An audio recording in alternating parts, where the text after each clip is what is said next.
Ahí está. Después les paso la nota, pues ya corregí los parciales. Bueno, bueno. em,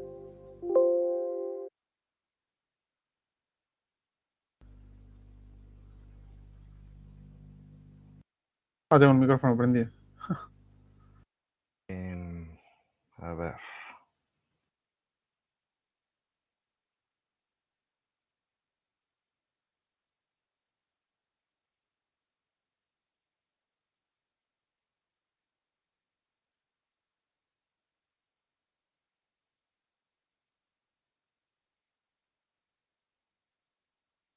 ¿Y cómo fue en general? Bien, la verdad que bien, porque era bastante largo. Bueno, hay una chica nomás que desaprobó, pero bueno, creo que ella ya sabía, porque entregó casi sin escribir nada, pero después el resto bien. A ver, si mal no recuerdo, al menos todos por encima de 6 están.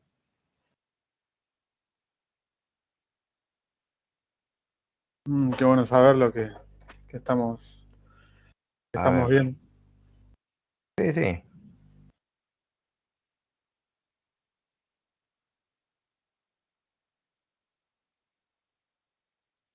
sí. Lo que pasa es que hay algunos con 6, que eso después en el segundo parcial tienen que sacarse un 8 para llegar a las 7.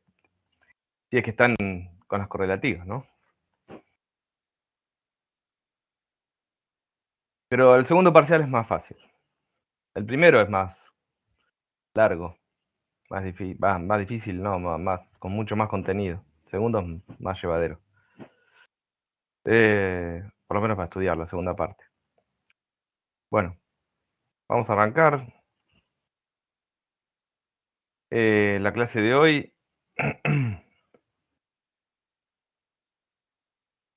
No sé si están viendo ahí el PowerPoint.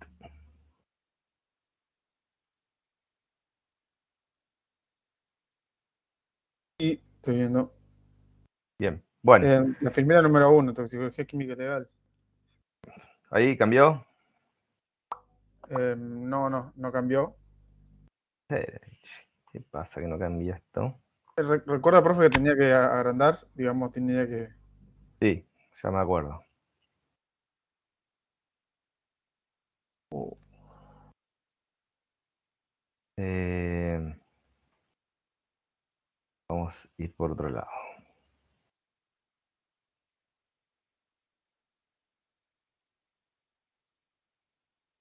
ahora bueno, cualquier cosa avise, yo le digo, se ve blanco. Sí, no, yo la saqué, la saqué. Ahí. Voy a poner un PDF porque parece que no se puede en PowerPoint.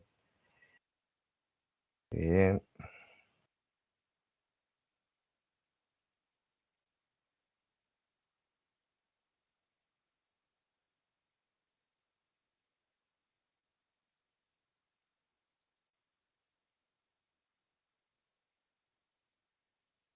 sí. Bueno, vamos a intentar con este PDF.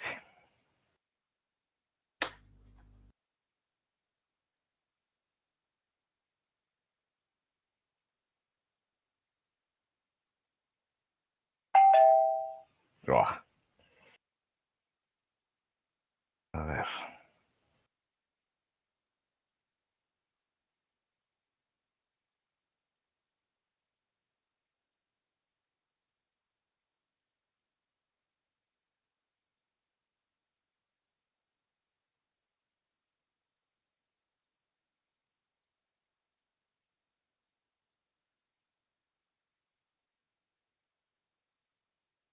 Listo. Eh,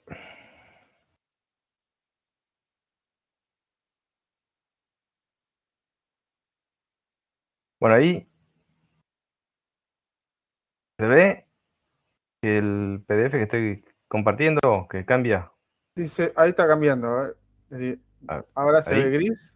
A ver si vías de entrada. Bien, listo, ya está. Ya estamos entonces. Bueno, vamos a arrancar. En la clase de hoy continuamos con el grupo de compuestos de la segunda parte. Ya vimos como primer grupo los volátiles, solventes, alcoholes. Ahora vamos a ver un grupo que es similar porque son también tóxicos gaseosos, más que volátiles, o sea que en la temperatura ambiente ya son gaseosos. Y tiene las similitudes con el grupo anterior que su forma de detectarlos, de aislarlos de las muestras, de la matriz biológica donde se pueden encontrar, es muy similar. Es a través, podemos aplicar microdifusión con las camaritas de Conway o podemos aplicar cromatografía gaseosa o una destilación. Pero en realidad las destilaciones se usa más para los tóxicos volátiles, alcoholes y solventes. De los tóxicos gaseosos que se conocen, nosotros en la clase de hoy vamos a ver tres grupos, que son tres tóxicos muy particulares por su mecanismo de acción, por su acción tóxica. Y vamos a ver el resto de los tóxicos gaseosos, dentro de los más importantes, los vamos a ver en la parte ambiental. Digamos que de los tóxicos gaseosos podemos separarlos en dos grupos. Los que son principalmente tóxicos irritantes a nivel del tracto respiratorio, porque ingresan por esa vía principalmente. Esos los vamos a ver más en ambiental.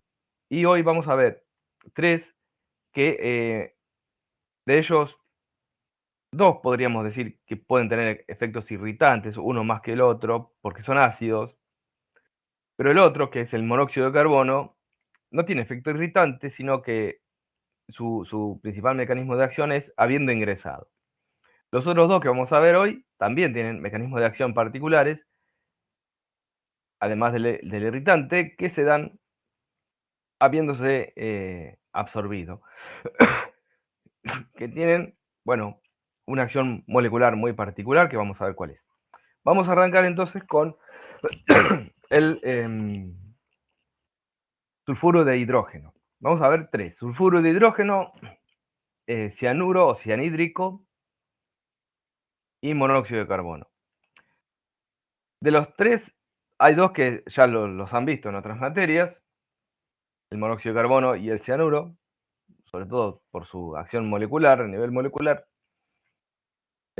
Así que digamos que el principal, el nuevo que vamos a ver hoy, será el sulfuro de hidrógeno, que es el que vamos a ver ahora. El sulfuro de hidrógeno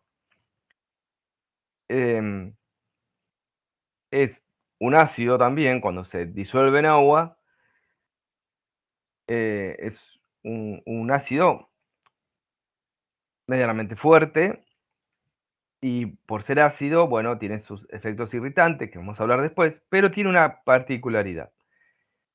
Como es producido por material en descomposición, se asocia el olor a materia podrida, a olor a huevo podrido, que uno reconoce un olor muy particular, y es el responsable de ese olor es el sulfuro de hidrógeno. Es un gas más pesado del aire, y esto es un detalle a tener en cuenta en cuanto a lo que es tóxicos gaseosos, porque si está produciendo en un ambiente cerrado, el tóxico del compuesto va a estar más cerca del suelo, digamos, que los estratos superiores de ese ambiente, que del techo, supongamos. Y eso es importante para saber cómo uno tiene que actuar.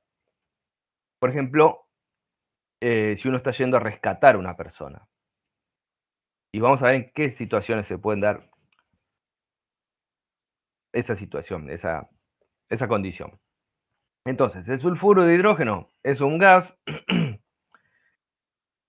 incoloro, es irritante a la vista, a los ojos, a la mucosa ocular, además de ser irritante a la mucosa respiratoria por su carácter ácido, con un olor muy particular, producido por la descomposición de materia orgánica. más pesado que el aire, entonces está siempre a nivel del piso en donde, bueno, estamos nosotros, digamos, haciendo alguna actividad, no sé, en alguna industria o en algún lugar de trabajo. Bueno, ¿cómo se dan las intoxicaciones? Bueno, principalmente laboral. Laboral. En algunas industrias donde hay depósitos, cisternas, que tienen materia orgánica, por ejemplo, en la industria petroquímica o la industria química, donde puede haber solventes orgánicos o petróleo crudo o derivados de petróleo, que es materia que puede entrar en descomposición por la acción de microorganismos, se puede generar sulfuro de hidrógeno en esos receptáculos o en esos reservorios. Entonces, ¿qué ocurre? Como esos reservorios, esas cisternas o esos lugares de almacenaje, periódicamente hay que limpiarlos, entonces la persona cuando ingresa a ese ambiente, que es un ambiente cerrado, tiene que ingresar con la protección adecuada para no respirar y aspirarse todo el sulfuro de hidrógeno que puede estar en el ambiente. Entonces, las intoxicaciones se dan principalmente por accidentes laborales.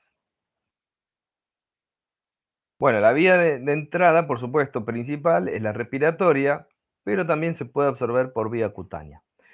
Este es un detalle muy importante. ¿Por qué? Porque la persona, cuando ingresa a un ambiente que está sobrecargado de este gas, además de entrar por la vía respiratoria, ese gas, esta sustancia que está en el ambiente, se impregna en la ropa, ingresa en el tejido, en la trama textil de la ropa. Entonces, cuando uno va a rescatar a la persona y la retira del lugar, que es lo primero que hay que hacer, sacarla del ambiente donde está el compuesto, supuestamente está el compuesto que está provocando la intoxicación. Cuando lo retira, no solamente hay que administrar oxígeno por la vía respiratoria, ¿no? Para mantener digamos, la función respiratoria, para recuperar la función respiratoria normal, sino también que hay que sacarle la ropa a la persona, porque el tóxico sigue estando en la ropa y se puede seguir absorbiendo a través de la piel. Todo porque esta sustancia se puede absorber a través de la piel. Por eso es muy importante tener en cuenta este detalle.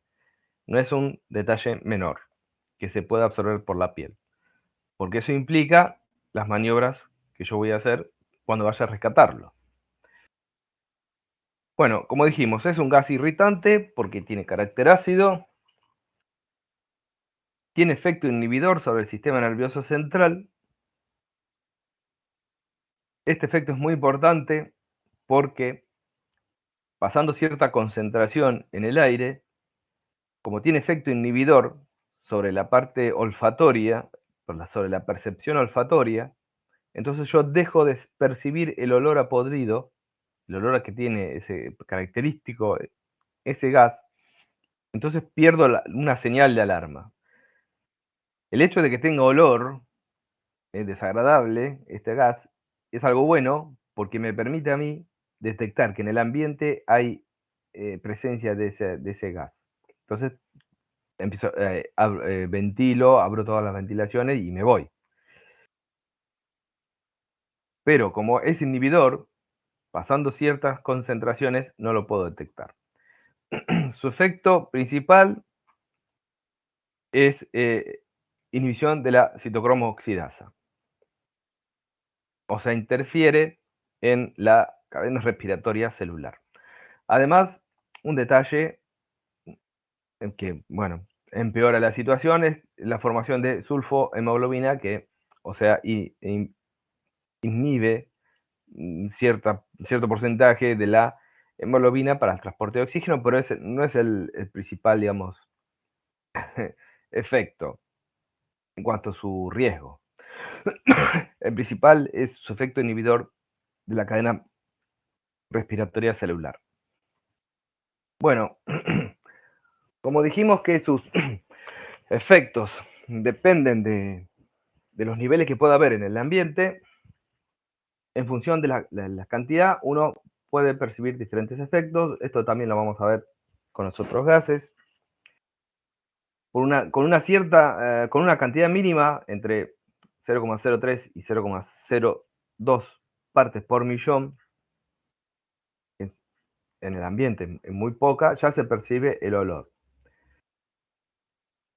Ya con 50 partes por millón empieza a haber signos de irritación a nivel de la conjuntiva ocular. Si las cantidades llegan a 150 partes por millón o más, ahí perdemos la señal de alarma en cuanto a lo que es la percepción del olor, porque aparecen los efectos inhibidores o el sistema nervioso central, se produce la parálisis del nervio olfatorio, entonces eso aumenta, digamos, el riesgo. Si uno evalúa, digamos, el riesgo, el hecho de perder esta capacidad de detectarlo aumenta el riesgo de intoxicación. Porque como yo no lo voy a poder detectar, no me voy a dar cuenta que estoy en un ambiente con mucho sulfuro de hidrógeno y no me voy a retirar. Entonces la exposición va a aumentar y por ende, como aumenta la exposición, aumenta el riesgo. Pasando a los 150 partes por millón, entre 150 y 300 partes por millón, se empiezan a sentir los síntomas de irritación a nivel bronquial, síndrome de distrés respiratorio agudo, el SDRA, síndrome de distrés respiratorio agudo, cefaleas, vértigos, somnolencia. Después, pasando los 300 o 700 partes por millón, esto estamos hablando de lo que puede haber en el ambiente. La persona puede entrar con convulsiones y puede entrar en coma. Y pasando los 700 partes por millón, directamente es fulminante. Si la persona entra de repente en un ambiente donde hay 700 partes por millón o más, sufre un shock, se desmaya y muere. Es un efecto hiperagudo, digamos, de estas sustancias, de este tóxico. Y hay otros que también lo presentan. ¿Cuáles son los síntomas? Comienza con mareo, sudoración, vómitos, diarrea. Luego sobrevienen los síntomas neurológicos, cefaleas, vértigos, letargia, puede haber convulsiones, debilidad de extremidades inferiores y coma. La persona puede entrar en coma. Puede dejar secuelas neurológicas por sus efectos a nivel del sistema nervioso. Produce un síndrome de fatiga crónico, que esto es una secuela que queda irreversible. Síndrome de fatiga crónico, conjuntivitis, disnea. Bueno, estos son alteraciones por su efecto irritante, ¿no? Disnea, hemoptisis, síndrome respiratorio agudo y la fulminante, que es una hiperaguda, donde lo que produce es un común shock, por eso se le llama gas de knockdown, es como la persona queda noqueada automáticamente al entrar en un ambiente donde tiene más de 700 partes por millón. Bueno, ¿qué se hace? En el laboratorio hay muy poco, o sea, las determinaciones se hacen, si se hacen tardíamente, porque en realidad lo importante es que la persona, cuando sufre una intoxicación de este tipo, ya por las propias circunstancias en las cuales se produce la intoxicación, uno ya tiene que sospechar que es una intoxicación por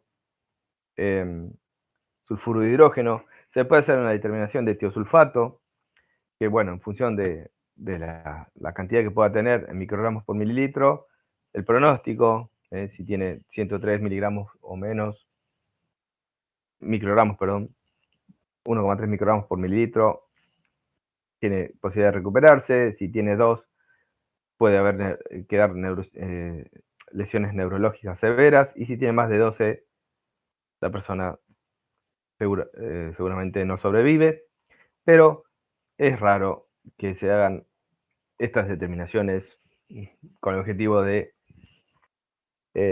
diagnosticar.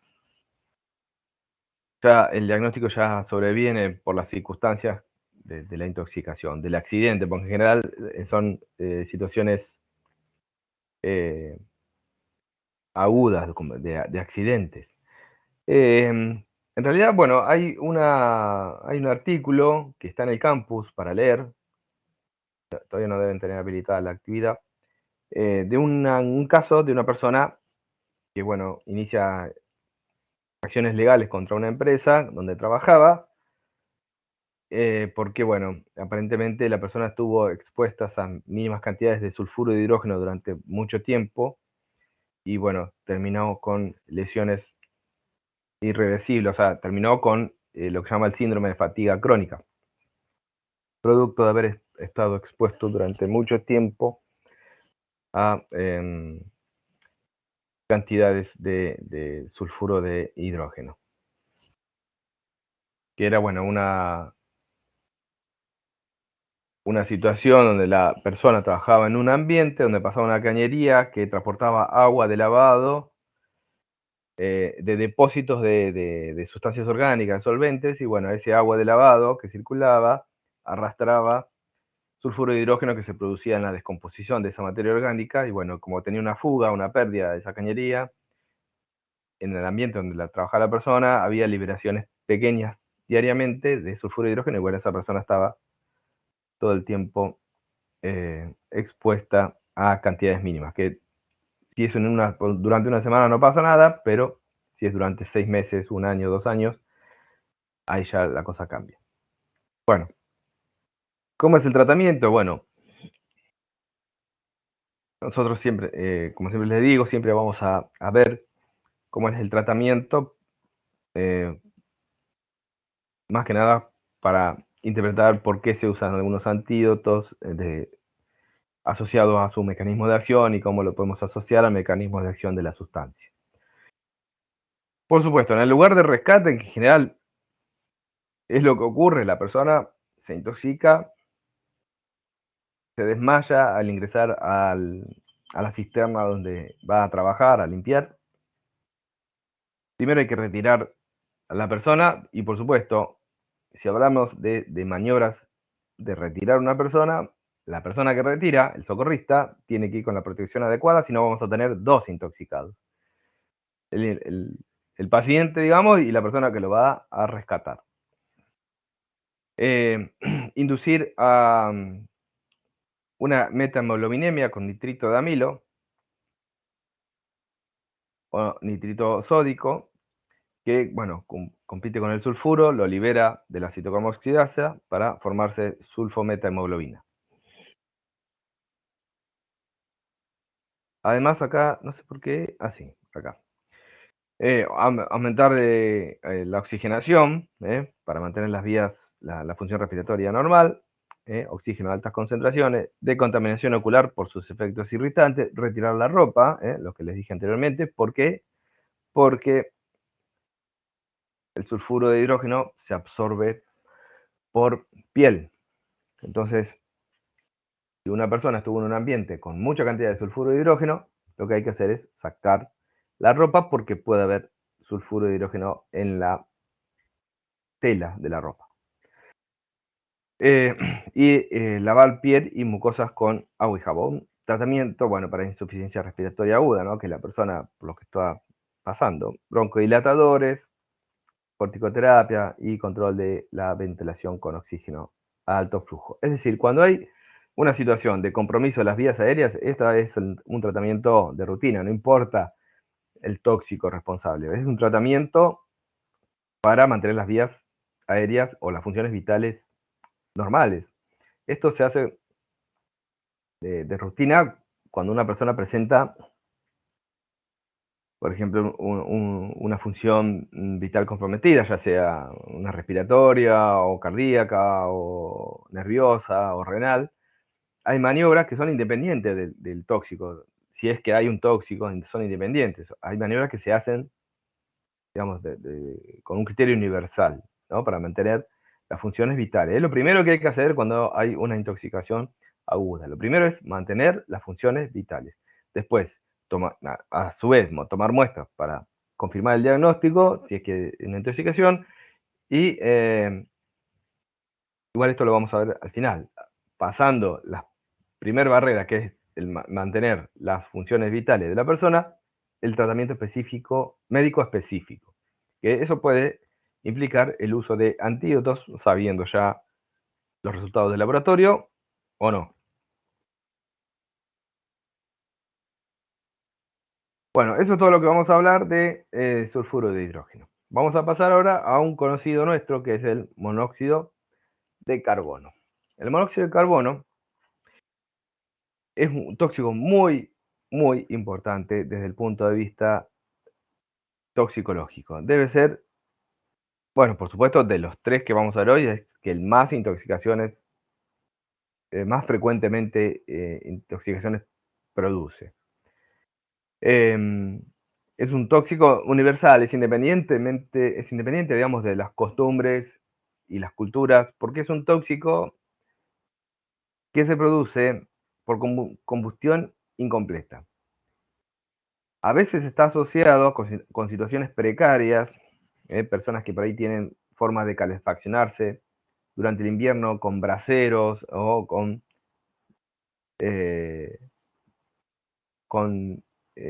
artefactos que tienen alguna fuga, alguna pérdida, artefactos gaseosos me refiero. A veces está asociado a esa situación, pero otras veces tiene que ver con instalaciones mal hechas. Por más poder económico que tengas, por más recursos que tengas, si vos hiciste colocar un tiro balanceado por un gasista que no tiene experiencia, que no está matriculado, que no sabe, o que la instalaste vos, en tu casa puede quedar alguna mala instalación hecha, alguna fuga. Entonces, la combustión, si estamos en una combustión incompleta y no hay una buena ventilación en la casa, puede haber monóxido de carbono en el ambiente. Y por supuesto, como es un tóxico que se genera por una combustión, en la mayoría de los casos, casi el 100% de las intoxicaciones se dan en invierno, porque la principal etiología de las intoxicaciones con monóxido son domésticas y estacionales. Baja muchísimo los niveles de intoxicaciones con monóxido de carbono en verano, por supuesto.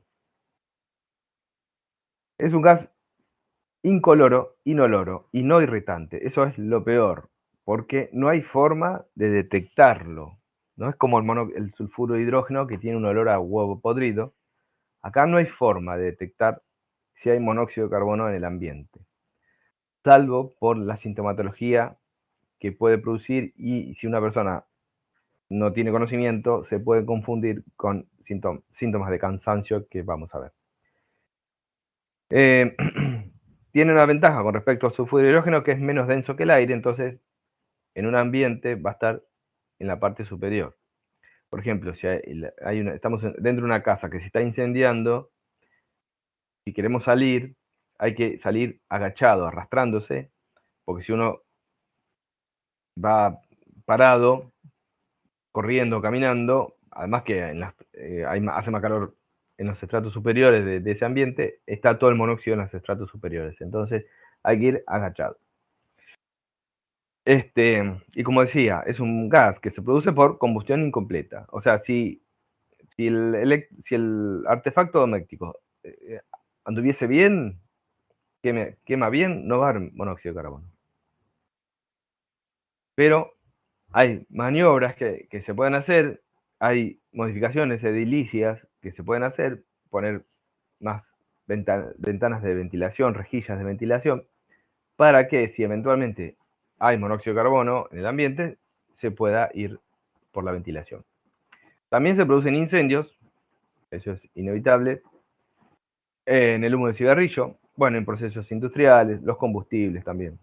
Pero lo más importante son los artefactos domésticos, o sea, las causas o etiología de las intoxicaciones son los accidentes domésticos. También hay actividad minera, accidentes laborales en industrias y también hay casos de suicidios por monóxido de carbono. O sea, la combustión de los automóviles con combustibles fósiles, con nafta o gasolina, en su combustión generan monóxido de carbono. De hecho, los caños de escape tienen en el medio una cámara que se llama, no me acuerdo cómo se llama, creo que se le dice catalítico o algo así.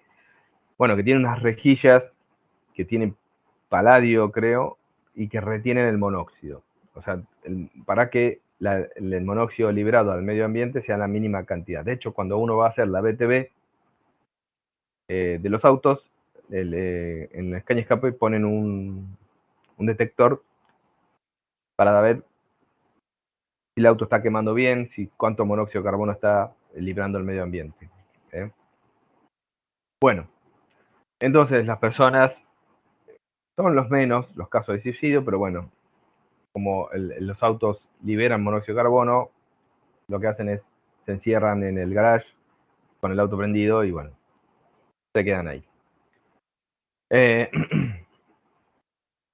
Pero lo más, lo que les tiene que quedar en la cabeza es que la principal causa de intoxicaciones por monóxido son los accidentes domésticos y seguro que van a ver en la tele, todos los años aparecen casos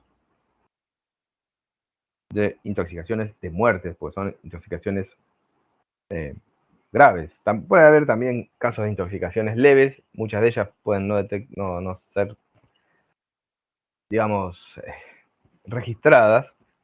Pero bueno, hace poco este año pasó una que fue horrible, un chico, una familia que había venido a visitar a su abuela en Capital, fue esto, en Capital Federal.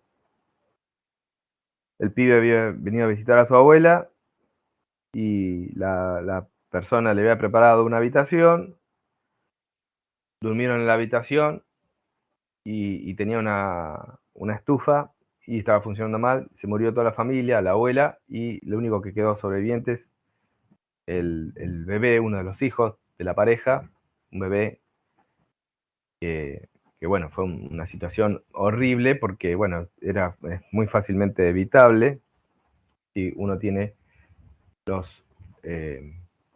artefactos bien colocados y bien controlados. Salió en la tele y todo, fue terrible el caso. Bueno, como parámetro para poder, digamos, determinar el grado de intoxicación, bueno, hay un parámetro que, bueno, tiene que ver con el riesgo, el tiempo por la concentración que hay en el medio ambiente, pero ese se le denomina peligrosidad, pero nosotros vamos a otro parámetro que vamos a ver más adelante, y se lo vamos a pasar de largo. No se utiliza mucho, no se tiene muy en cuenta. Como vimos con el sulfuro de hidrógeno, para el monóxido de carbono también se pueden definir grados o niveles de riesgo en cuanto a la cantidad que puede haber en el medio ambiente y qué sintomatología puede presentar la persona. El rango, digamos, de concentraciones en el medio ambiente en realidad se evalúa a través de este parámetro, la peligrosidad, que tiene en cuenta la concentración que hay en el medio ambiente, partes por millón, como hablábamos con el sulfuro de hidrógeno, partes de monóxido de carbono por cada 10.000, no es partes por millón, sino partes por 10.000. Lo multiplico por el tiempo de exposición y me da un valor, peligrosidad, un parámetro P, que en función de ese parámetro, el valor que obtenga, bueno, voy a tener desde intoxicaciones despreciables, leve, cefalea, laxitud, vómitos entre 6 y 9, y un valor donde produce la muerte segura, que es por encima de 15. Digamos que hay valores que superados lo que haya en el medio ambiente y el tiempo de exposición, puede provocar la muerte de forma fulminante, como lo hacía el sulfuro de hidrógeno. Bueno, acá hay algunos parámetros de letalidad o gravedad, esto nunca lo tenemos en cuenta. Bueno, parámetros ambientales, valores permitidos ambientales. Vamos directamente al coeficiente de salud que a nosotros nos interesa, o de gravedad, riesgo, o sea, qué parámetros nos da una idea de la gravedad de la intoxicación. Ese parámetro es el llamado coeficiente de intoxicación oxicarbonada. ¿Qué es ese coeficiente? Bueno, ese coeficiente es un cociente que tiene en cuenta el mecanismo de acción del monóxido de carbono. El monóxido lo que está haciendo es competir por el sitio de unión con el oxígeno en la hemoglobina. O sea, la hemoglobina tiene 4 grupos hemo para unir oxígeno. El monóxido también le gusta ese hierro del grupo hemo y lo desplaza al oxígeno. O sea, la unión con el monóxido de carbono es mucho más fuerte que con el oxígeno. Entonces, hay un desplazamiento ante la presencia de los dos gases hacia lo que se llama la carboxihemoglobina. De la oxihemoglobina pasamos a la carboxihemoglobina. Pero no es un desplazamiento total. Una mínima parte de hemoglobina sigue teniendo la capacidad de transporte de oxígeno. Entonces, uno lo que tiene que calcular, que en realidad ya los propios equipos lo calculan, es el coeficiente de intoxicación oxicarbonada. Es decir, por un lado, en el numerador, qué cantidad real de monóxido tiene esa muestra. Por ejemplo, uno toma una muestra de sangre, 1 mililitro, determina qué cantidad de monóxido tiene, y eso le da el valor del numerador. Cantidad de monóxido fijado, o sea, que tiene esa sangre. Y lo divide por la cantidad que puede llegar, la máxima cantidad de monóxido que puede llegar a absorber, de fijar ese mililitro de sangre. Es decir, se toma, imagínense un experimento hipotético, se toman 2 mililitros de sangre que tiene monóxido de carbono. Por un lado, separo 1 mililitro por un lado, determino la cantidad de monóxido que tiene. Y el otro mililitro de sangre le influjo monóxido a través de diferentes dispositivos hasta saturar la capacidad que tiene esa sangre de unir monóxido. Entonces, voy a tener 1 mililitro de sangre saturada en monóxido, con la máxima cantidad de monóxido que puedo unir. Entonces, divido la cantidad que tenía originalmente, esa muestra, lo divido por la cantidad que tiene después de haberla saturado, después de haber agregado monóxido a mansalva, digamos, todo el monóxido que puedo agregar, lo agrego, hasta que ya no absorbe más, no une o no fija más monóxido. El cociente me da una idea, me da un valor, que es el coeficiente de intoxicación oxicarbonada, y me da una idea de la gravedad de la situación, o sea, de la gravedad de la intoxicación. O sea, cuanto más grande sea este cociente,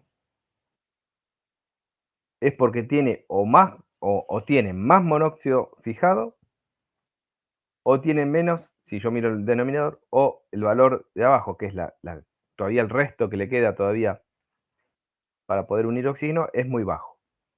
Entonces, a mayor coeficiente de intoxicación, peor es el pronóstico.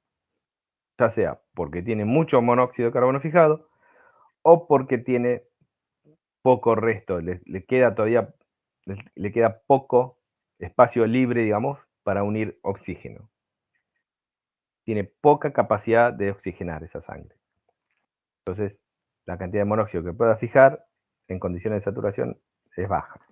Ya no tiene más lugar. Entonces, si no tiene más lugar para unir monóxido, menos lugar va a tener para unir oxígeno. Entonces, por eso, el coeficiente, cuanto mayor sea, peor es el pronóstico. Digamos que este es el parámetro que mejor indica la gravedad de una intoxicación con monóxido de carbono.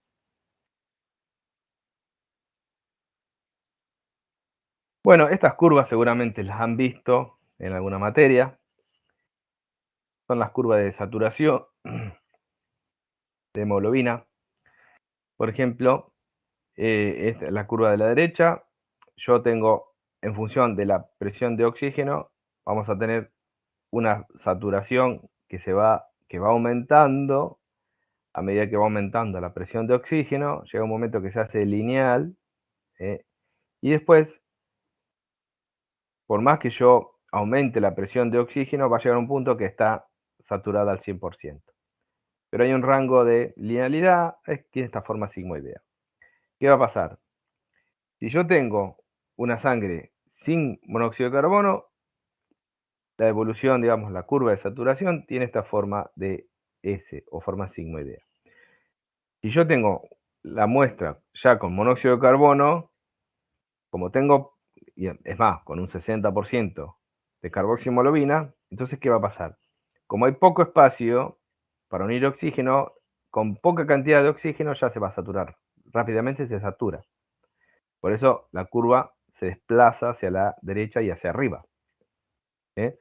Con poca presión de oxígeno, rápidamente la hemoglobina se satura.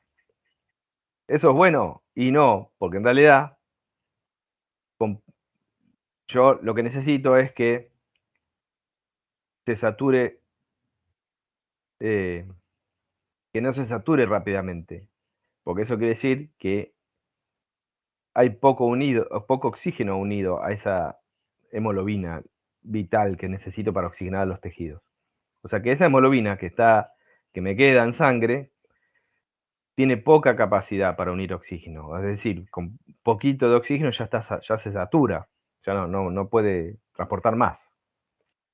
Eso por un lado, ¿no? La gravedad, digamos, de la situación, de por qué la hemoglobina, carboxihemoglobina, satura rápidamente con oxígeno, porque tiene poco espacio para unir sangre, para unir oxígeno. Entonces tiene poca capacidad de transporte. El otro gráfico, el de la izquierda,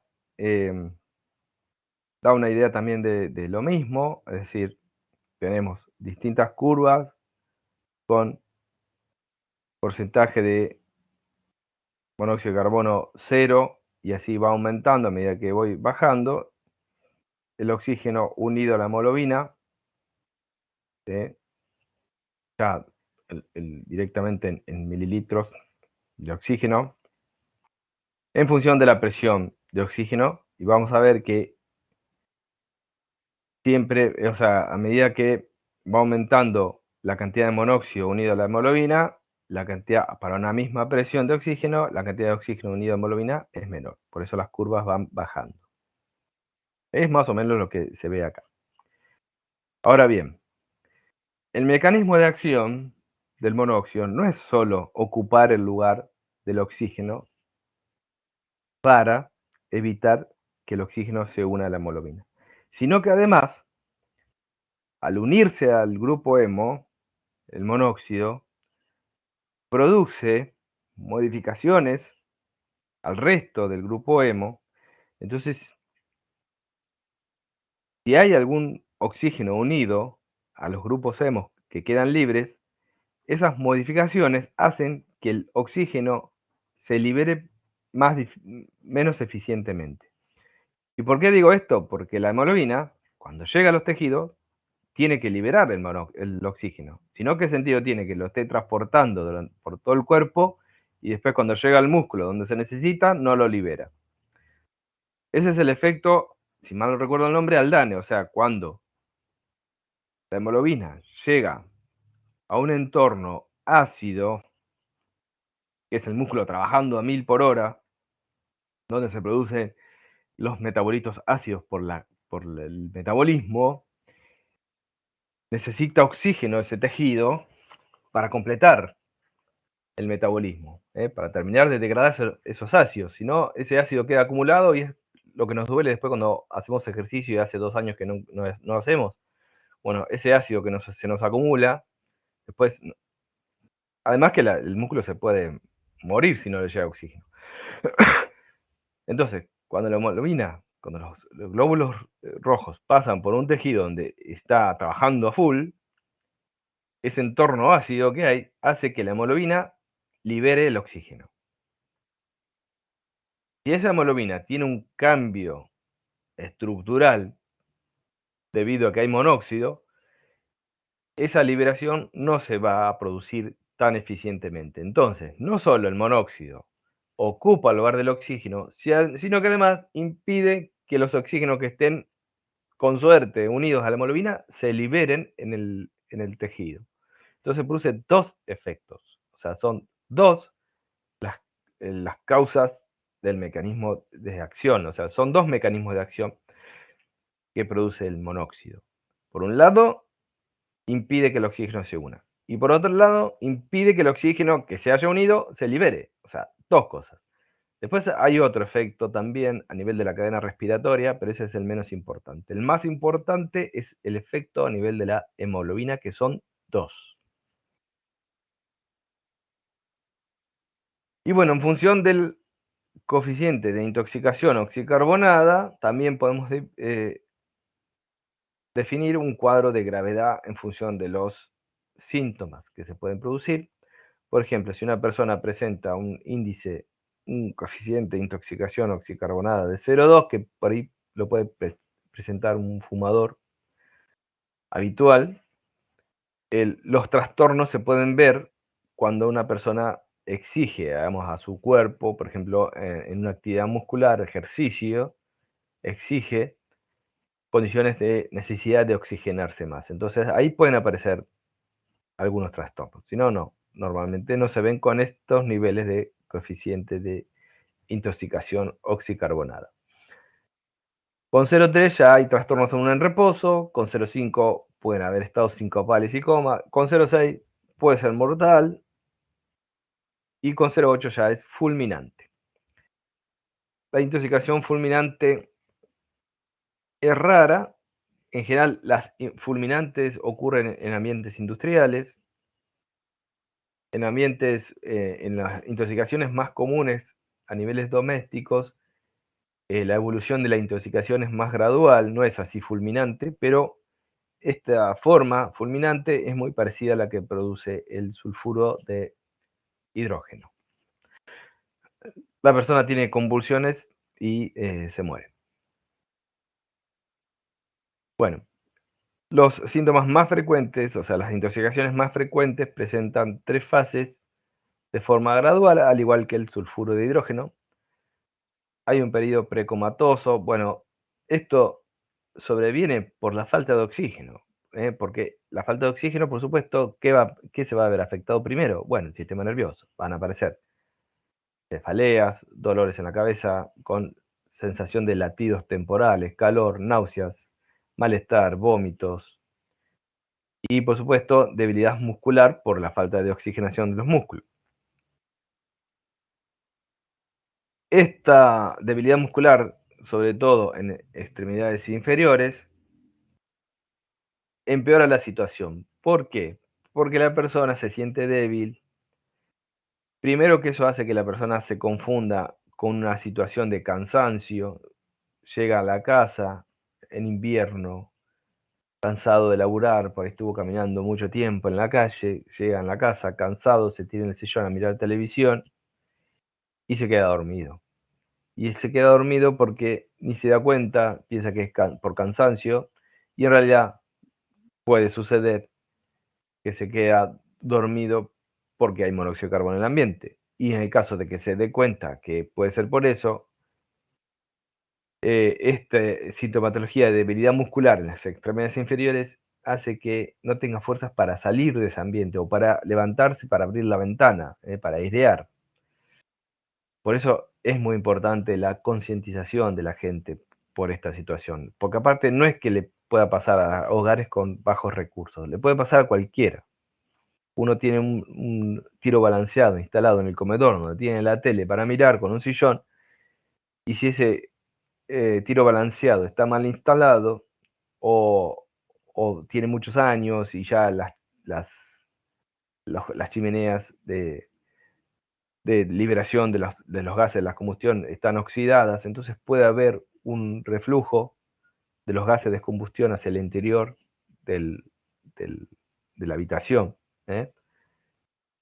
Y bueno, entonces uno te pueden terminar intoxicando, y bueno, y como no piensa que puede ser causa del monóxido, uno puede pensar que es toda la sintomatología que está teniendo es porque está cansado de un día de trabajo. Después viene el periodo comatoso, o sea, si la persona sigue estando en el lugar y se duerme, empieza un periodo de, bueno, abolición total de los reflejos, respiración débil y pausada, bueno, y otros síntomas. El coma, si la persona llega a sobrevivir, dura 2 o 3 días, y si se sobrepasa esa situación de coma, de estar en coma más de 3 días, la persona en general termina perdiendo la vida, por más que en algunos casos pueda recuperar la conciencia, el grado de intoxicación es tan grande que termina falleciendo. Si supera el periodo postcomatoso, muchas veces quedan secuelas a nivel, bueno, del sistema, de diferentes sistemas, inclusive la piel, el sistema endocrino y, por supuesto, el sistema nervioso. Puede quedar con trastornos en el sistema nervioso. Esto es casos, o sea, son situaciones, son los estadios de lo que es la intoxicación aguda. En intoxicaciones crónicas, lo que quedan son cefaleas, astenias, vértigo, y muchas veces esta sintomatología, que por ahí puede aparecer en fumadores empedernidos, o sea, que fuman mucho, estos efectos se deben principalmente a nivel de ese mecanismo de acción que tiene el monóxido de carbono sobre la respiración celular, no sobre el transporte de oxígeno de la hemoglobina. No aporta este mecanismo a intoxicaciones agudas. Las intoxicaciones agudas es principalmente por los efectos sobre la hemoglobina. Bueno, ¿cómo se puede determinar el monóxido de carbono en el laboratorio? Bueno, hay reacciones químicas que, bueno, una muestra de sangre diluida, se le pueden agregar diferentes reactivos, y si la muestra no tiene monóxido de carbono, adquiere una coloración amarronada, y si tiene monóxido de carbono, la coloración escarlata, digamos, de la sangre permanece. Estos efectos de alteración del color de la coloración también se ven en las autopsias, cuando las personas fallecen por intoxicación por monóxido de carbono. Después, en los tejidos se ve esa coloración rosada, intensa, que es producto de que la sangre tiene hemoglobina, sino como que la sangre va decolorándose con el tiempo.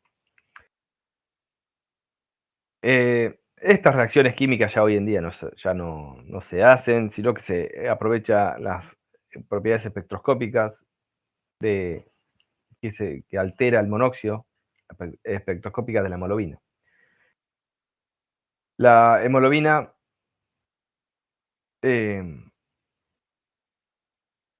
tiene un pico, tiene un espectro de absorción de doble pico. Si yo a la hemoglobina la trato con ditionito sódico para formar metahemoglobina, este patrón de 2 picos desaparece y queda de un solo pico. En cambio, si hay carboxihemoglobina, la carboxihemoglobina protege, digamos, a la hemoglobina de la formación de metahemoglobina, y entonces este patrón de doble pico permanece. O sea, si una muestra de sangre le agrego ditionito sódico y le realizo un espectro de absorción, si veo un pico, no tiene monóxido. Si veo 2 picos, sí tiene monóxido. Después hay 2 metodologías para determinar directamente la presencia de monóxido. Acá no se determina propiedades espectroscópicas de la hemoglobina, sino que directamente se determina si en la muestra hay o no monóxido. Es muy útil para determinar monóxido en muestras putrefactas, muestras cadavéricas, porque en las muestras cadavéricas la hemoglobina está casi degradada, entonces no se pueden determinar las propiedades espectroscópicas de una proteína que está degradada. Entonces, directamente se busca el tóxico, el monóxido. Bueno, hay una metodología, yo he llegado a hacer de esta, creo que hoy ya no se hacen. Es un tren de tubos de vidrio cerrados con un tapón donde tienen dos vías que atraviesan el tapón y van comunicando los tubos entre sí y con el exterior. Y al final, en el último tubo, en el tubo 3, se conecta a un dispositivo que son como dos embuditos que se pegan uno con otro, que tienen un agujero en el medio, se sellan, se juntan, se cierran y en el medio se pone un disco de papel impregnado en una solución de paladio. Esto comunica con una bomba, pues una bombita de agua que se conecta a la canilla y eso aspira. Entonces, cuando está conectado todo el sistema, la circulación de aire es desde este lado, de la izquierda, va pasando por los diferentes tubos y pasa finalmente por el disco de papel que está agarrado en este dispositivo. Y bueno, si la muestra tiene monóxido de carbono, al pasar por el disco de papel de color de paladio se produce una reacción redox que vamos a ver. Pero vamos a ver qué tiene cada tubo. La muestra va en el tubo 2, en el medio. La muestra se le agrega ferrocianuro de potasio, alcohol amílico, ácido láctico, todo esto para estimular la liberación del monóxido de carbono de las proteínas donde están unidos, donde está unido. Entonces pasa a la fase, digamos, a la cámara de aire de este tubo. Pero ¿cómo es arrastrado para llegar hasta el papel con paladio? Bueno, en el tubo 1 se agrega cloruro cuproso amoniacal. ¿Para qué es? Para retener el monóxido que pueda venir del medio ambiente, porque la circulación de aire es en este sentido. Viene de afuera, entra por este tubo, que está sumergido en la solución. Al entrar en contacto con esta solución, que tiene cloruro cuproso amoniacal, el monóxido que pueda venir de afuera reacciona. Porque si no pongo esta trampa, me puede dar un falso positivo, porque el monóxido de afuera me puede reaccionar con el disco de cloruro de paladio. Luego, como sigue el aire por este tubo, que ahora es un aire que no tiene monóxido, solamente sirve de arrastre, al pasar por el tubo que tiene la muestra, este tubito que se sumerge en el tubo que tiene la muestra, y lo que hace es arrastrar el posible monóxido que estaba en la muestra hacia el siguiente tubo. Este tubo tiene acetato de plomo. ¿Para qué? El acetato de plomo lo que hace es, como son muestras que están degradadas, muestras cadavéricas, que pueden estar putrefactas, puede haber sulfuro de hidrógeno formado, porque, recuerden, el sulfuro de hidrógeno se forma por putrefacción de muestras orgánicas.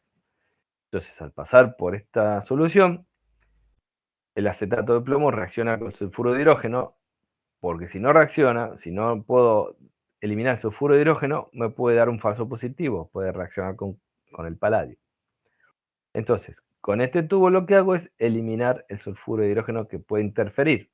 Entonces ahí ya todo lo que sigue y pasa por el disco de papel es, eventualmente si hay, monóxido de carbono que viene de la muestra. ¿Y qué pasa en el disco de papel? Se produce una reacción redox entre el paladio y el monóxido de carbono para formar paladio metálico gris y dióxido de carbono.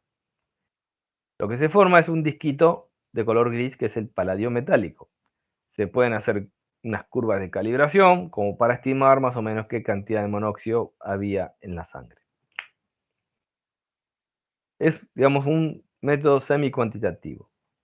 Lo que pasa, lo que sí es cierto es que este método me sirve para saber si hay o no hay monóxido y qué cantidad, pero no me sirve para saber esa sangre qué capacidad de oxigenación tenía. O sea, no puedo calcular coeficiente de carboxigenación o intoxicación oxicarbonada. No me sirve para determinar ese coeficiente. Todo no me sirve para saber si la muestra tenía monóxido de carbono. Lo mismo se puede hacer con microdifusión. O sea, este lo conocen, este dispositivo es en la cámara de Conway, en donde la muestra se agrega del lado de afuera, esto ya lo saben, por el trabajo práctico de alcohol, se agrega un agente liberante, que es el ácido sulfúrico, se libera el monóxido a la cámara, entra en contacto con la solución atrapante, que es una solución también de cloruro de paladio, se produce una reacción redox, se forma paladio cero, donde uno va a ver, así como veían el color verde del dicromato que se iba transformando, acá lo que van a ver, porque son todas soluciones límpidas, sin color, bueno, en realidad el de la muestra es de sangre, la solución del medio es sin color, incolora. Lo que se va a ver es el disco, o sea, la superficie de paladio metálico que se va formando si es que hay monóxido de carbono. Bueno, ahora bien, ¿cómo titulo después? ¿Cómo cuantifico? Bueno, hago una curva de calibración y lo que se hace es tomar una muestra del compartimiento del medio para determinar qué cantidad de paladio quedó sin reaccionar. Se agrega yoduro de potasio, que forma un complejo al yoduro con paladio, que es de color rojo y se puede cuantificar por absorbancia. Es una titulación que se realiza. Uno puede también hacer una curva de calibración y eso permite, a través de, como yo sé la cantidad de paladio que le agregué inicialmente, por diferencia sé la cantidad de paladio que se me pasó a paladio cero y con eso estequiométricamente puedo determinar qué cantidad de monóxido había en la muestra. Esto también es una forma de hacer cuantitativa la determinación de monóxido, pero solamente me indica si la muestra tenía o no tenía monóxido. Para determinar el coeficiente de intoxicación o sea carbonada, en realidad tengo que usar los métodos espectroscópicos. Y los métodos espectroscópicos sirven siempre y cuando la muestra sea una muestra de sangre fresca. Bueno, los equipos de gasimetría, o sea, para determinar gases que se utilizan, de otro día estuvimos hablando con una compañera que trabaja en ese ambiente, los equipos de gases, además de determinar la saturación de oxígeno que puede tener una muestra sanguínea, también pueden determinar si tienen monóxido de carbono. Todo eso se hace gracias a las propiedades espectroscópicas de la hemoglobina, que no son las mismas en presencia de monóxido de carbono que de oxígeno.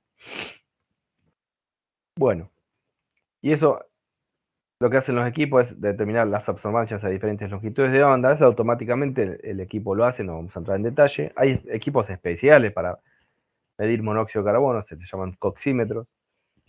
Es una metodología muy sencilla. Nosotros hemos hecho algún trabajo práctico con el método de microdifusión. Honestamente, debo decir, es muy difícil hacer porque el paladio es muy caro. Todos los reactivos que nosotros usamos los traemos del trabajo de Sebastián, ahí en la facultad hay muy poco, y ni hablar del cloruro de paladio he pedido, pero no han comprado porque es muy, muy caro. Además es que es peligroso, lo cierto es que es peligroso porque para preparar muestras con monóxido de carbono hay que armar todo un dispositivo para insuflar monóxido en las muestras y bueno, hay que hacerlo bajo campana, con un buen sistema de ventilación, tiene sus riesgos. Entonces, hemos hecho trabajos prácticos de absorción, de absorbancia. O sea, hemos traído ya preparada sangre saturada con monóxido y bueno, hemos determinado las absorbancias. Pero microdifusión no, porque bueno, el tema del cloruro de paladio es muy caro. Bueno, hay diferentes metodologías, diferentes técnicas que miden a diferentes longitudes de onda para sacar los coeficientes. Bueno, acá tiene una forma de calcular el porcentaje de saturación en función de las absorbancias medidas a 540, 579. Bueno. Y bueno, como tratamiento para intoxicaciones con monóxido de carbono, lo único que hay es, primero, cruzar los dedos que la exposición no haya sido de mucho tiempo. Y después, lo único que se puede hacer es dar oxígeno a altas concentraciones, altas presiones, se llaman cámaras hiperbáricas de oxígeno, que bueno, no es que están disponibles en cualquier salita sanitaria. Lo único que se puede hacer es insuflar aire enriquecido en oxígeno, pero eso no tiene mucho impacto si es una intoxicación grave. Lo único que realmente puede torcer la balanza favorablemente es que la persona esté en una cámara hiperbárica, o sea, está dentro de una cámara con cantidades elevadas de oxígeno para poder desplazar ese equilibrio que estuvimos hablando cuando estamos en presencia de monóxido de carbono. Es el único, vamos, tratamiento que puede dar algún resultado, que tampoco es seguro. Después, por supuesto, retirar a la persona del lugar con la protección adecuada, abrigarla para que no pierda temperatura, porque es una persona que muchas veces está inconsciente, con el metabolismo muy bajo, entonces hay que mantener abrigada para mantener las funciones vitales, y bueno, y el tema de la oxigenación, y bueno, y después ver cómo reacciona. Pero no hay mucha opción con respecto al tratamiento, no hay antídotos, y eso. Bueno, y finalmente, para terminar, el cianhídrico. Es un gas muy particular, es el cianuro de hidrógeno, se disuelve en agua y forma un ácido. Por eso se lo conoce como ácido cianhídrico, es irritante por ser ácido, es un líquido volátil, baja densidad, bueno, elevada y tensión de vapor, y tiene un olor característico a almendras amargas. ¿Qué características tiene esta sustancia? Que nosotros la trabajamos como un gas, porque bueno, es muy volátil. ¿Qué particularidad tiene? El olor, que no es percibido por todo el mundo. Hay un 50% de la población que lo puede percibir, que tiene la capacidad de oler, de percibir ese olor, y hay otro porcentaje que no. De hecho, ese detalle, esa característica, se usa mucho en las autopsias. En las autopsias siempre hay alguno de los grupos de trabajo que tiene esa capacidad de percibir ese olor, y cuando el médico ve que la causa de la intoxicación, de la muerte, puede ser por intoxicación con cianuro, llaman a la persona para ver si percibe el olor a almendras amargas, si es que no hay alguno en el grupo que tenga esa capacidad. Cuando yo trabajaba en la toxicología, había uno que tenía esa habilidad, y bueno, siempre lo llamábamos para saber si sentía ese olor, para, bueno, más o menos orientarnos.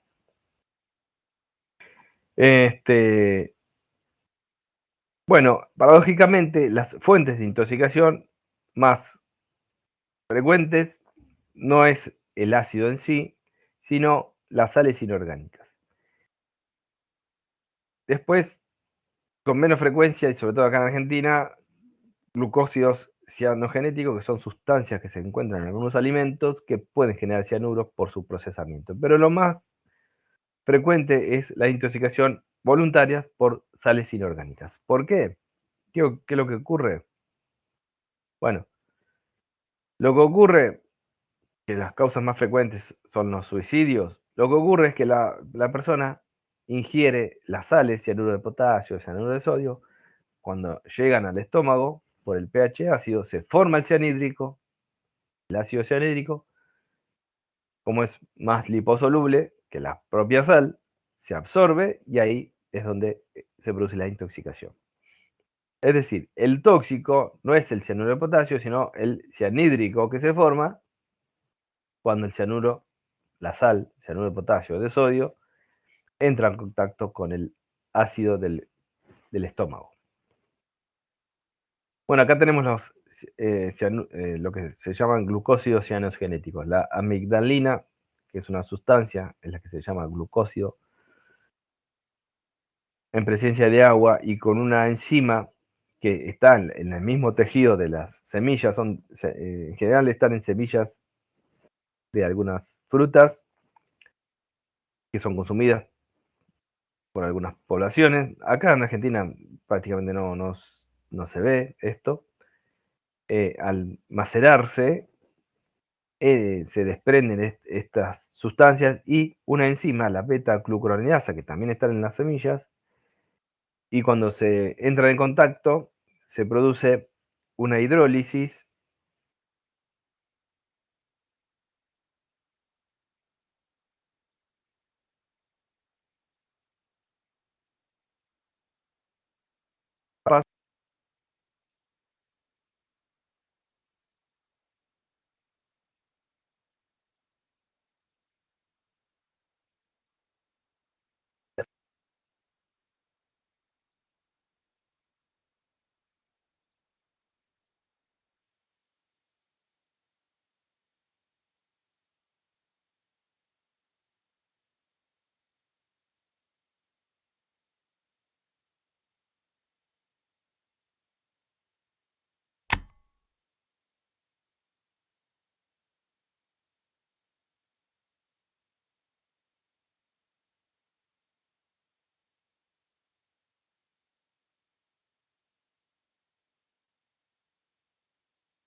Profe, ¿se escucha?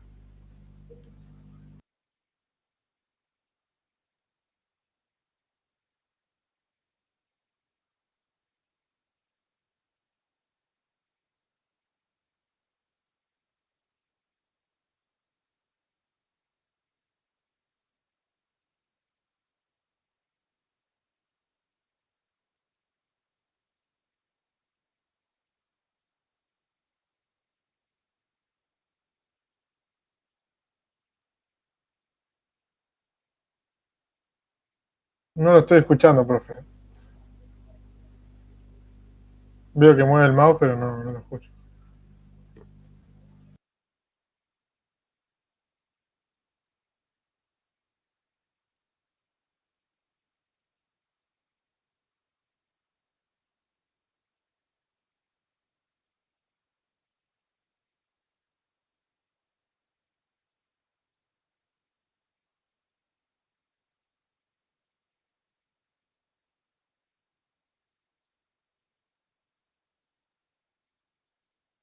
¿Ahora se escucha? Ahora sí, ahora sí, ahora sí. Ah, porque yo vi que hizo un ruido raro y me parece que se había cortado la señal. Ah, Bueno, ok. sigamos. Perdón, a ver.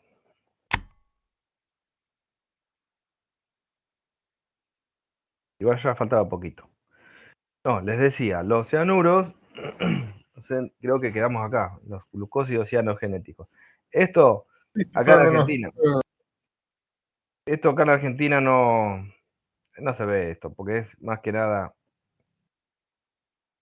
en algunas poblaciones que se consumen algunas nueces y algunas semillas, bueno, por su forma de procesamiento se puede generar cianuros que son naturales. O sea, son sustancias naturales que cuando se maceran se tienen cianuro en su molécula y se libera ese cianuro.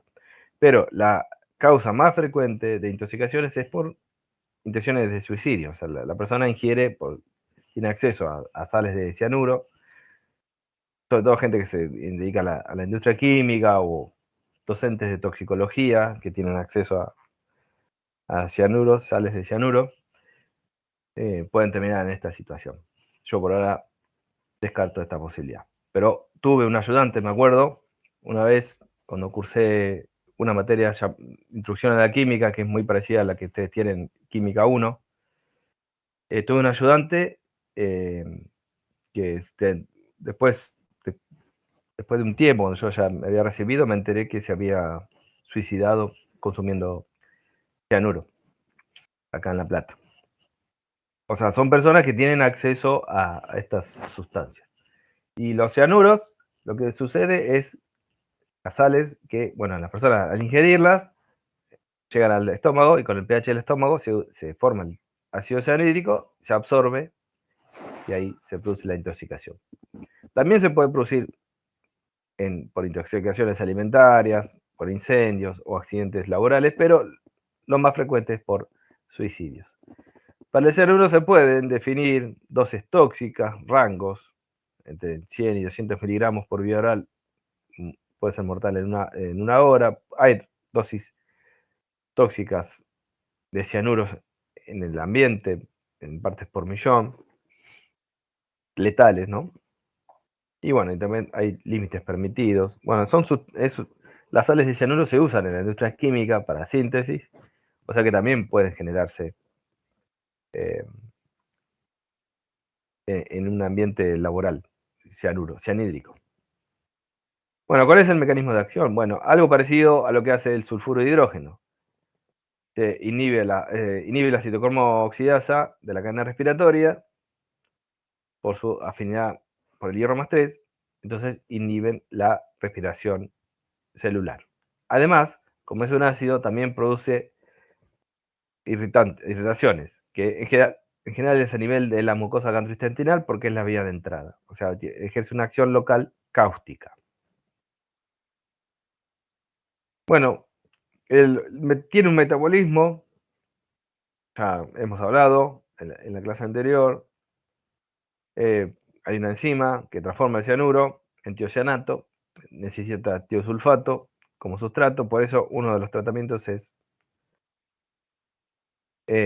con el agregado, o sea, la administración de tiosulfato. También tiene, bueno, ahora vamos a hablar del tratamiento, tiene una evolución sintomatológica en varias etapas, tiene una forma sobreaguda, fulminante, donde se produce, bueno, un grave malestar, seguido de pérdida de conocimiento, desplome brusco, convulsiones y muerte por parálisis respiratoria en un plazo de no mayor a 2 a 3 minutos. O sea, es fulminante, no tan espontánea como el sulfuro de hidrógeno o el monóxido de carbono, pero es rápida. Imagínense que el cuerpo entero se queda sin la posibilidad de respiración celular, o sea, hay una muerte celular masiva. Después hay una forma aguda, bueno, el cuadro es similar a la sobreaguda, pero de forma más lenta, paulatina, y la muerte se produce en los 30 a 50 minutos. Tienen la particularidad de que la coloración de los tejidos queda rosado por una sobreoxigenación de la sangre, al igual que con monóxido de carbono, o sea, la coloración de los tejidos queda con una coloración particular. Eso se detecta en lo que son las autopsias. En caso de que la persona sobreviva, bueno, suelen quedar secuelas neurológicas, lo mismo que las intoxicaciones con monóxido, para que vean más o menos que las intoxicaciones con estos tres gases sintomatológicamente son muy parecidas, porque se trata de que la respiración, el aporte de oxígeno a los tejidos está afectado. Entonces, siempre tengan en mente que cuando el aporte de oxígeno está afectado, el principal órgano va a ser el sistema nervioso, porque es el que más necesita oxígeno de todos los tejidos, o es el que primero empieza a sentir los síntomas. Y por eso es en donde más secuelas quedan por este tipo de intoxicaciones. Después de intoxicaciones puede haber de forma leve o crónica. Y la leve se presenta con los mismos síntomas anteriores, pero más leves y, bueno, en general la persona sobrevive.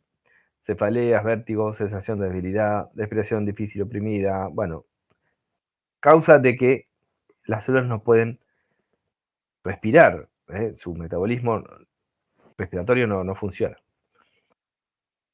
Por supuesto, también eso es en función de la dosis, la cantidad de cianuro, y además que el cianuro se metaboliza rápidamente, o sea, la rodanasa, hay enzimas que metabolizan el cianuro, y bueno, es una cuestión de tiempo, y las cantidades absorbidas no son tan grandes, es una cuestión de tiempo que el cianuro se termine eliminando. El tema es que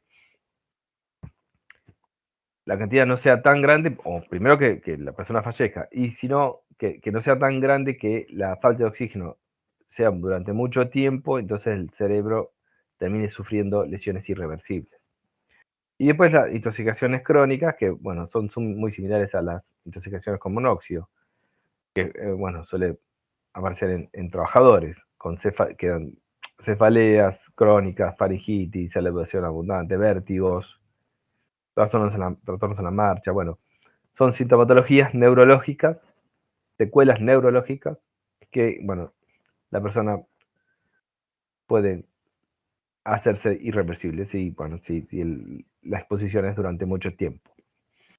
Bueno, ¿cómo es el tratamiento? Evacuante, como ingresa por vía oral, hay que sacarlo, hay que hacer una maniobra de expulsión, puede ser por agente semético, lavado gástrico, neutralización, estando todavía en el tracto gastrointestinal, en el estómago, se pueden agregar sustancias que lo transformen al cianuro en otra cosa, que por una reacción redox lo transformen en otra sustancia, o lo complejice, una reacción de complejo que elante, ¿no? que impida que se absorba. Y antidótico desde el punto de vista de qué hacer cuando ya se absorbió. Por ejemplo, bueno, primero, los mismos tratamientos neutralizantes para el cianuro no absorbido también se pueden utilizar estando absorbido. O sea, si la sustancia se absorbió, por ejemplo, el hiposulfito sódico. El hiposulfito sódico se puede agregar para el cianuro no absorbido, permanganato de potasio, agua oxigenada, o también se puede agregar intravenosa para, por ejemplo, formar beta-hemoglobina, y la metahemoglobina lo que hace es unir cianuro y desplazarlo de la citocromoxidasa de la cadena respiratoria. Hidroxocobalamina también compleja al cianuro para sacarlo de la citocromoxidasa. Y después los agentes que estimulan la metabolización. Ya estuvimos viendo, igual vamos a volver a ver al final de la materia, tratamientos con antídotos, pero vimos que el cianuro tiene varios puntos de ataque. Finalmente, para terminar, además de los tres gases, vemos lo que son las intoxicaciones por humo, que en realidad el humo, además de tener los tres gases que nosotros vimos, también tiene material particulado y otras sustancias que pueden ser irritantes para las vías aéreas. Pero en el humo de incendios, por ejemplo, o el humo del tabaco, además de haber monóxido y cianuro, que bueno, todo lo que producen ya lo vimos, puede haber material particulado, que eso ya vimos lo que hace en el árbol bronquial, y otras sustancias que pueden ser oxidantes, irritantes, como el amoníaco, formaldehído, óxidos de nitrógeno, el dióxido de carbono, que en realidad lo que hace el dióxido de carbono es un efecto de desplazamiento, desplaza el oxígeno y lo que hace es una asfixia por desplazamiento. No hay mucha mecanismo de toxicidad como los que veníamos viendo para el dióxido de carbono. Es simplemente una cuestión de desplazamiento.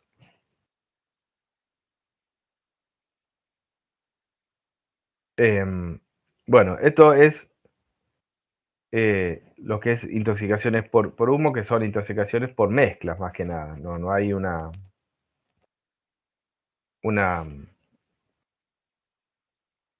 digamos, un mecanismo particular para intoxicaciones por humo, sino que es una mezcla de mecanismos de acciones tóxicas.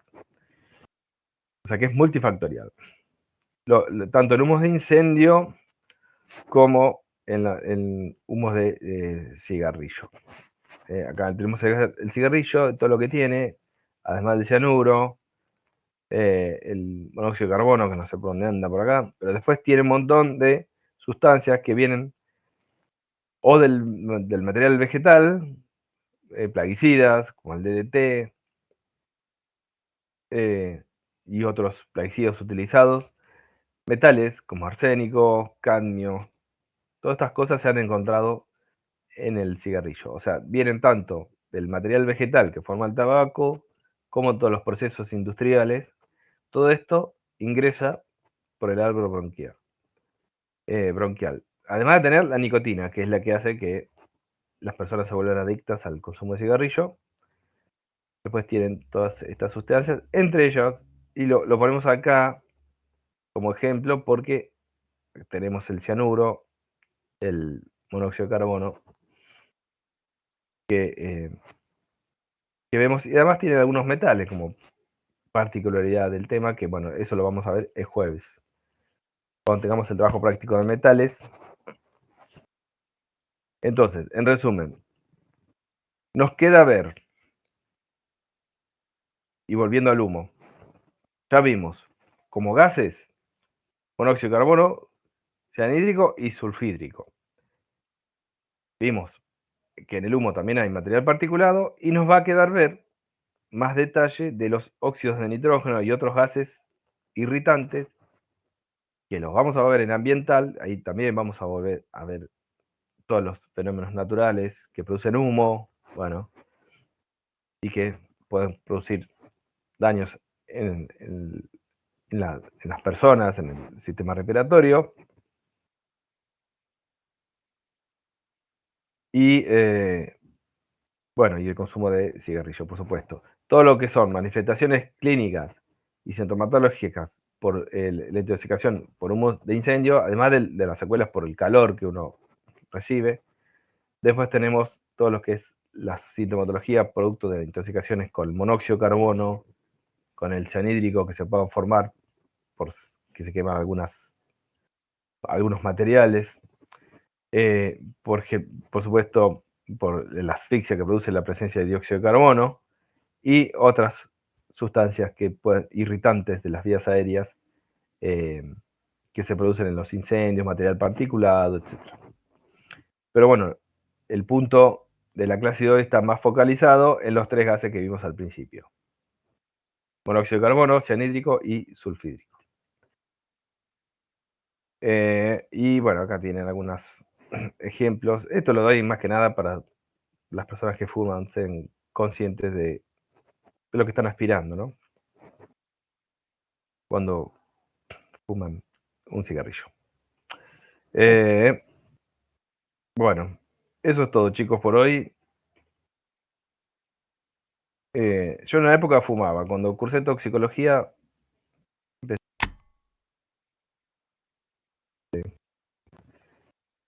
de costumbre. Hace mucho ya que dejé de fumar.